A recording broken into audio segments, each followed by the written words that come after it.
What is that sigh for? Are you okay? Just helping some clients with a few challenges. Yeah. Mm-hmm. Working through some challenges. Some challenges. Challenges. Speaking of challenges, did you all hear about what Brandon and Cassie Wilson have faced and how they overcame them? I bet there's some goodness behind that. Yeah, Wow. what do you hear? Cool story. Man, you don't want to miss that. But welcome to Coffee with Ken. I am here with Ken Brown, who's going through some challenges, CEO of Destiny Global. And we've got Butch McCracken, he's general manager. And I'm Dr. April Brown, executive vice president of coaching here at Destiny Global. And we're so glad you joined us on this episode of Coffee with Ken. And yeah, we're talking about challenges today, and we can face different challenges. Anybody had some challenges? They had challenges this week they had to work through. Mm-hmm. And really how we process challenges, either reacting to them or responding. And how we learn to process challenges, maybe even looking at them differently. No, totally true.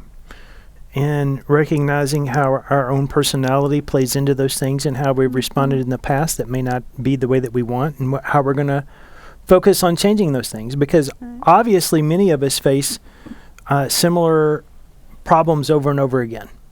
And we have to learn to break those cycles, not to get into that repetitive process, right? Yeah.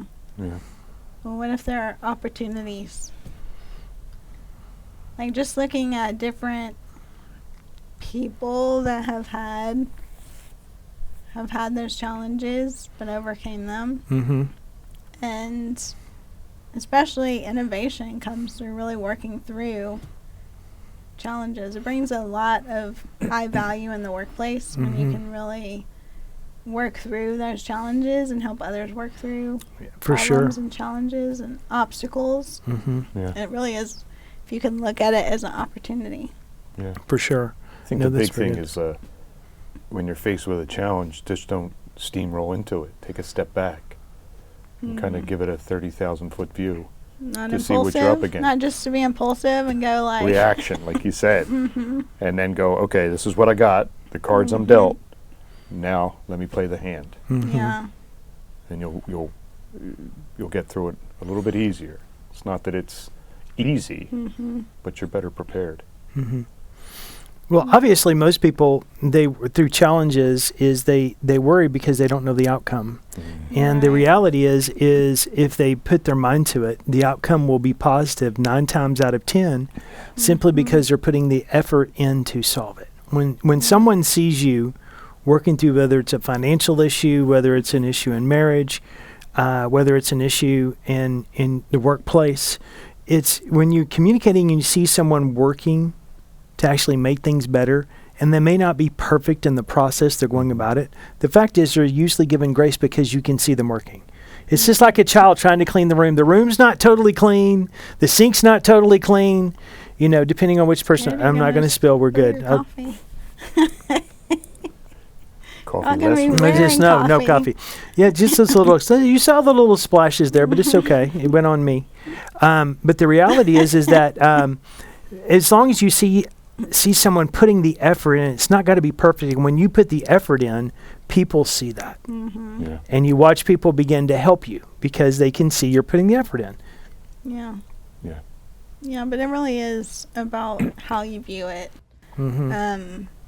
But really here at Destiny Global, we say nothing changes unless something changes. If you keep doing the same thing over and over and over again, but you expect a different result. Correct. That's literally the definition of insanity. The same thing you're doing every time is going to get you the same outcome. You're not going to get a different outcome until you change what you're doing. You change how you're approaching it. You change your mindset. You change how you're viewing that situation and what you need to change, or are going to get wise counsel about it. because obviously you're not seeing it from an objective view of looking at it of like what needs to change in that situation. Right. Yeah. So and a lot true. of times it's a small tweak. It's Yeah. not a mountain to climb. Yeah. It's a little hill. Yeah. But the first place we go to is a mountain, Mm-hmm. right? Because of our experiences and Yeah. all of those different things. But take a Yeah. pause, take a break, and just look at it. Don't let the emotions overcome how you're reacting to, because Mm-hmm.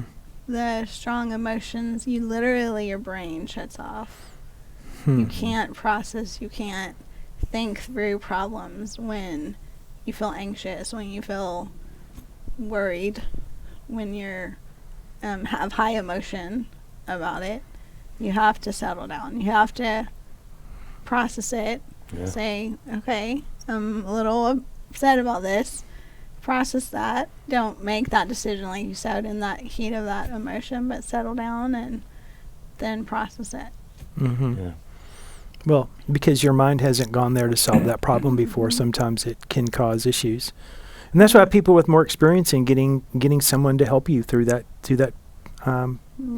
trouble that you're going through. That's why Overcome it. coaches, yes, Right. and that's why it's so important when you find people that are giving you counsel. It's like someone trying to teach you how to raise children that don't have children. It's looking at a person's stack, and it doesn't mean that they can't offer value, but obviously you're questioning someone's potential or the answer they're giving you because they haven't walked in your footsteps. They haven't gone before you, right, and had success. So it's knowing where you're getting your counsel and how much trust can you put in that person that's giving you that counsel. And a lot of times what we find ourselves in is we were given wrong counsel that ends up in helping create the challenges we find ourselves in to begin with. Right. So make sure you're paying attention to who you listen to. And, when I think good. about Brandon and Cassie and where they've come from and knowing, when we first met Brandon, he had come to an event. He was in a very different place than he was today. I mean, he Yeah. was, I actually first met him at the coach training. yeah, and met him. I'd met him at that event, but he had been, and that was like in, 20 April of 2021. April of No, 2021. May. I met him in May. May. But You met met him him in before, April. yeah, and Came he to the coach training in correct May. because he had done something. He was working through a lot of life at that time, right? Mhm. He had been spending more or less sleeping on someone else's sofa. Mhm. So, and had been through a really rough period in his life, and kind of just look at all the things, and even knowing Cassie at that time and her working through her things, weren't a couple then. Mm-mm. No, they were living friends. right. So yes, and her going through things, and I think the connection through Young Living or some other organization is where they came together. But it's really interesting to see, kind of fast forward through events and the growth that they've experienced, which working through him professionally, emotionally, learning how to connect with people, her growing in so many ways, Mhm. right? How to communicate, how to express feelings, just so much depth. And now you look at them today, right? So married to each other, Being successful. being and very his successful. job and yes. her with her things and raising the kids, and really Mm-hmm. wrote, I think, 2 books now, and just so many things that have really things that she didn't think was possible. It's not like those things become remarkable when you realize where someone was of not Yeah. thinking that something like that was possible, and then seeing Right. the possibilities. Well, It's in where it's both of them, possible. looking at them, could life even bring them something even close to what they Right. wanted, right? And not giving up, but striving. And that's what we're talking about, not giving up. They kept pushing into it, and they faced the challenges and overcome them. And then they found each other and then grew through them. So it's pretty amazing to see that, and then watch where he's going, obviously. Brandon and Cassie, one thing about them is they both press into not only attending events, which we'll talk about in a minute, but they do a lot of coaching and get a lot. They've really, really increased their skill sets. And they found that investing in themselves is worth it. And their kids, because last year Next gen. Oh the my gosh. kids did the next gen, and now I think even more of her kids are doing it this year. Wow. So I think it's 3 or 4 of her kids are doing the next gen marketplace this year, which is in July, the actual marketplace. But in April, there's a training for it that This Carmen month, goes right through. now, in just a couple weeks, Yeah. we're having the event. So And April 25th through it's 27th. incredible. Like, there is Yes. nothing out there like this to learn how to be professional from the beginning of setting up your business all the way to how to set up for payments and all of that. Walking through it. Carmen is so She is good absolutely at this, gifted like the at this. best that And connecting with the kids, yeah. right? And giving them they're the so process. excited about it. Yes. Like, it's just, they're so professional. I've never seen, like, I was a little nervous. Yeah. Like, having Were they going to be however many, chasing us 20 around yeah, right at the 20 event? But that's kids. not what happened at all. She taught them So exactly professional. the whole professionalism of, like, being at their booth at a certain time, and they close up their booth, and then they don't sell during the other times. Like, it was just so professionally It was. done. And I was like seriously impressed. And so that's actually happening again this year because it was so successful, raised so much money for King's Ransom Foundation Yes. through that, which is incredible. Not just teaching them how to do that, start a business, run a business, How to give. how to know the market value, all of that stuff, but also giving 10% of that to King's Ransom Foundation. So an incredible thing. And so much so of a success, I got a letter from one of the Next Gen. I got a little note. You did, How didn't cool you? is that? Yes, isn't that cool? That is cool. And it's Dallas's daughter, Uh-huh.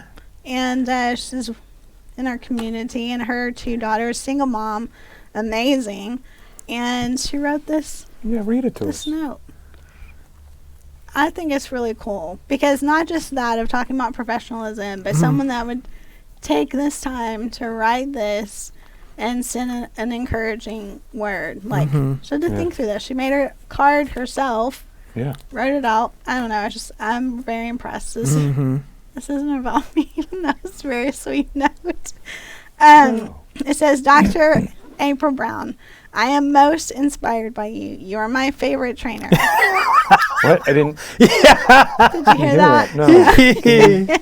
Oh, how sweet. When you teach, you give emotion in your speech. I couldn't be more biblically equipped without you. I love you and your teachings. You are so sweet and loved. Thank you. And then she wrote the blessing, the Aaronic blessing of the Lord bless you and keep you. The Lord make his face shine upon you and be gracious to you. The Lord turn his face toward you and give you shalom and peace. Your admirer, Teresa.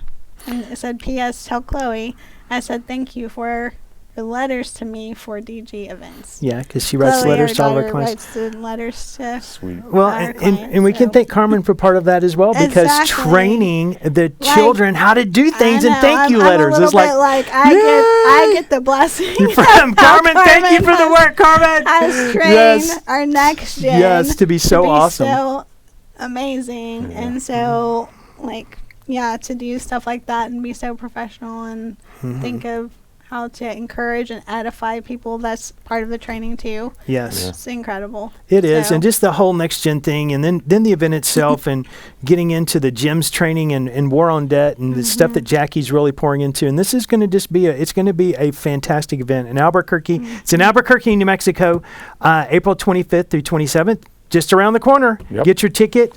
Get yourself there. It is not too late. We have room for you. There is Yes. still space at the hotel. It is a fabulous It is hotel. We're at the awesome. I DoubleTree know. downtown. It is so beautiful in this I whole love area. Albuquerque, Yes. So you get to come, learn, grow, but also be in an amazing It's just beautiful. place. So Yeah. beautiful. So, yes. excited for that. Yeah, we would love to see you there. And get your ticket below. Click on the link. And like, share, so that other people can join us here next time on Coffee with Ken. Thanks for joining us. See you. Bye. Thank you, gang. Yeah. Have a good day.